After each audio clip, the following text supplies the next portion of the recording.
नमस्कार मंडळी, मी जागृती. आणि डझनभर बाहेरचं आचर बचर डचर खाल्ल्यानंतर मला आणि माझ्या नवऱ्याला सुचतंय की भाई आता काहीतरी हेल्दी खायला पाहिजे. हेल्दी म्हणून म्हटलं आम्ही घरी आलो आणि घरी एकदम देसी तडकावाले ओट्स बनवणार आहोत.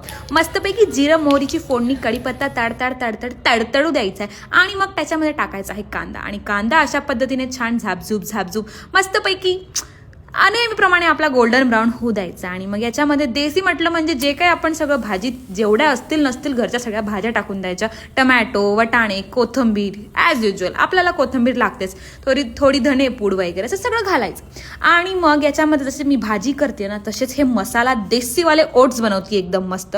आणि मग याच्यानंतर टाकायचे छानपैकी सफोलाचे मसाला ओट्स. आणि मला छान असं उपमा कसा भाजतो तसं भाजून घ्यायचं. आणि मग याच्यामध्ये थोडंसं गरम पाणी टाकायचं आणि मग थोडंसं असं छानपैकी याला मस्त असं एक उकळी येऊ द्यायची. आणि मग मस्तपैकी बाहेरचा कचरा खाल्ल्यानंतर हेल्दी ओट्स खाण्याची इच्छा झाली तर मग असे छान चमचमीत गरमागरम ओट्स तयार.